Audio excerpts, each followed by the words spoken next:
Salmo 55, comentário bíblico expositivo, Warren W. Wiersbe. É bem provável que este salmo tenha sido escrito no começo da revolta de Absalão, segundo Samuel, capítulo 15 ao capítulo 17, quando Davi ainda estava em Jerusalém, versículo 9 ao versículo 11, e a rebelião ganhava força. Se este é o caso, o amigo dos versículos 12 a 14 e 20 a 21 deve ser Aitofel, o conselheiro de Davi que havia se juntado a Absalão. Vários comentaristas afirmam que o rei e seus oficiais só ficaram sabendo da traição de Aitofel depois que Davi fugiu da cidade, segundo Samuel 15:31. Mas isso não é afirmado com clareza nas escrituras. Davi era um homem de discernimento apurado, e é difícil crer que não tivesse conhecimento algum da traição de seu conselheiro mais próximo. Se este salmo é uma oração de Davi enquanto ainda está em Jerusalém, então sua oração em 2 Samuel 15:31 é simplesmente uma repetição do versículo 9. O salmo revela 4 abordagens possíveis para lidar com as batalhas da vida e com os problemas que nos causam dor. Primeiro, podemos olhar para os sentimentos dentro de nós. Salmo 55, do 1 ao 5. Davi começa com a súplica para que o Senhor não esconda dele a sua face. Não ignore a minha oração. Salmos 10:1, Salmos 13:1, Salmos 27:9, Salmos 44:24, Salmos 69:17, Salmos 143:7. Davi sabia que sua negligência como pai havia feito Absalão voltar-se contra ele, contra o Senhor e contra a nação. Também sabia que a revolta era parte da disciplina que o profeta Natã havia prometido como consequência de Davi ter cometido adultério com Batseba e mandado matar Urias, o seu marido. 2 Samuel 12, do 9 ao 12. O que Davi ouviu e viu na cidade deixou-o profundamente angustiado. Versículo 2, versículo 17. E o rei percebeu que sua vida estava em perigo. A oposição lhe causava problemas como os soldados lançavam seixos contra o inimigo ou fazem rolar grandes pedras sobre ele. Versículo 3.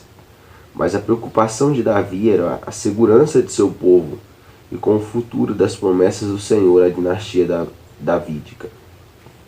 2 Samuel 7. Parecia-lhe que tudo estava se desintegrando e que não havia esperança alguma. É natural olhar para os nossos sentimentos e expressar nossos medos, mas isso não resolve os problemas.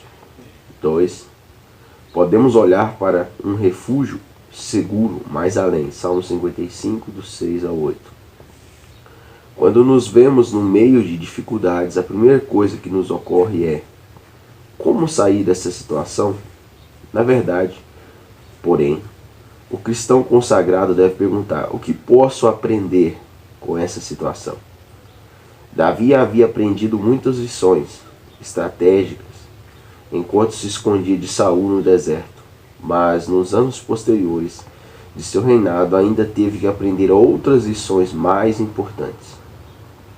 O coração humano anseia por refúgio seguro e tranquilo, longe de problemas e de fardos da vida. Elias fugiu do lugar onde deveria exercer seu ministério e se escondeu numa caverna. 1 Reis 19.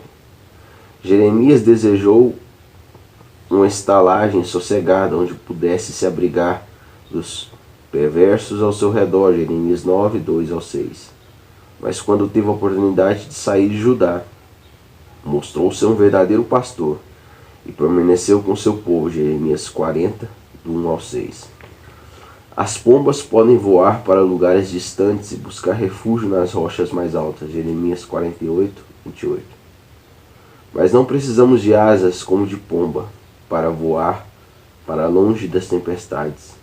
Antes, precisamos de asas como de águia para voar acima da tempestade Isaías 40, 30, 31.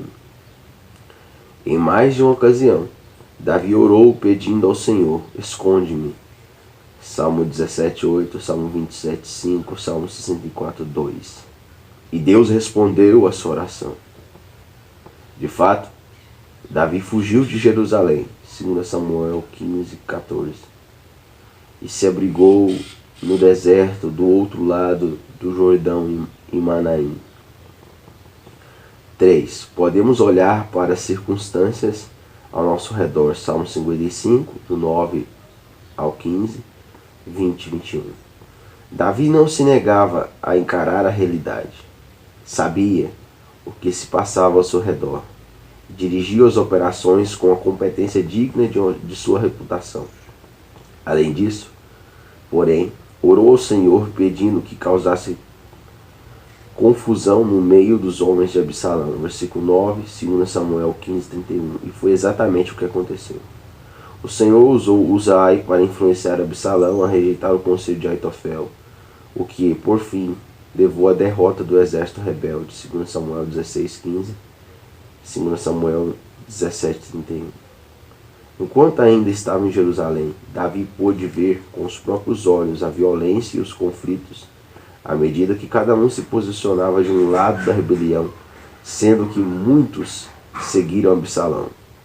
2 Samuel 15, do 10 ao 14. O versículo 10 refere-se à violência e à contenda personificadas, como se estivesse caminhando pelos muros ao lado da perversidade e da malícia. Davi destaca dentre os rebeldes um homem que lhe causou grande dor, Aitofel, meu igual, como conselheiro de Davi. Aitofel não era igual ao rei em termos de cargo ou autoridade, mas era muito próximo de Davi. Os dois haviam adorado ao Senhor juntos, mas Aitofel estava aconselhando o filho de Davi a rebelar-se contra o pai.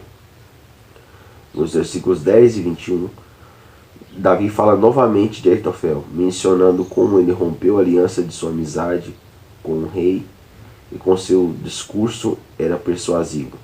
Salmo 5, 9, Salmo 7, 4, Salmo 12, 2, Salmo 28, 3, Salmo 41, 9 e Provérbios 5, 3. Porém, Deus usou Uzai para neutralizar os planos de Aitofel e, com isso, Absalão foi derrotado e Davi foi poupado. 2 Samuel capítulo 17. O retrato do versículo 15 nos lembra o julgamento de Deus sobre Corá, Datã e Abirão, Números capítulo 16, versículos 28 a 33. Davi era o rei ungido de Deus e o Senhor o protegeu. 4. Podemos olhar para Deus e confiar nele. Salmo 55, 16 a 19, 22 e 23. Apesar de ser normal ter esperanças de encontrar uma forma rápida de escapar e de ser importante compreender nossos sentimentos e circunstâncias, é muito mais importante olhar para Deus e pedir sua ajuda. Davi não podia mais comandar um exército na batalha, mas podia orar para que Deus derrotasse as forças rebeldes. Uma oração a que o Senhor respondeu.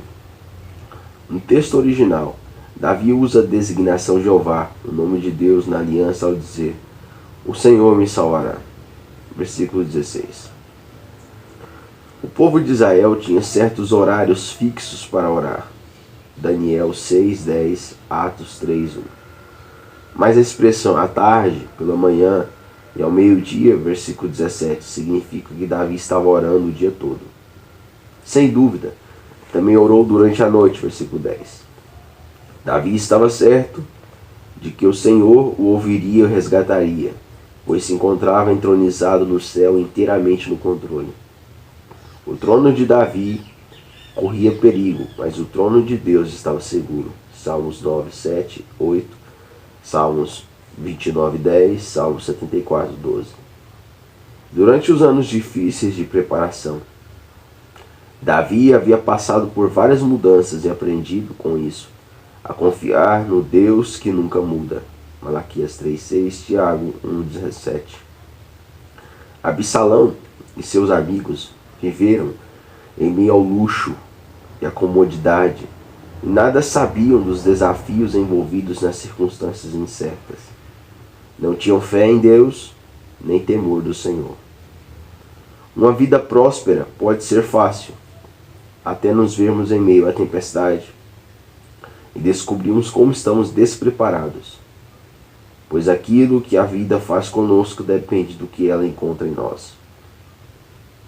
O uso dos pronomes teus e ti, no versículo 22, indica o singular. Mas quem está falando com quem? É bem provável que Deus esteja falando a Davi por intermédio de Natã ou de outro profeta e que, então, Davi se dirija à pessoa que está lendo o Salmo. Essa promessa é repetida em 1 Pedro 5,7.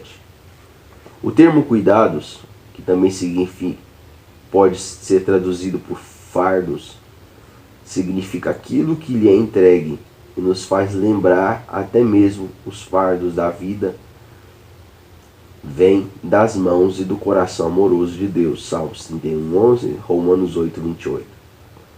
A felicidade e o sucesso da vida de Davi eram provenientes do Senhor. Salmos 16:5, 6. E, quando o rei passou por momentos de dor e de tristeza, o Senhor continuou no controle.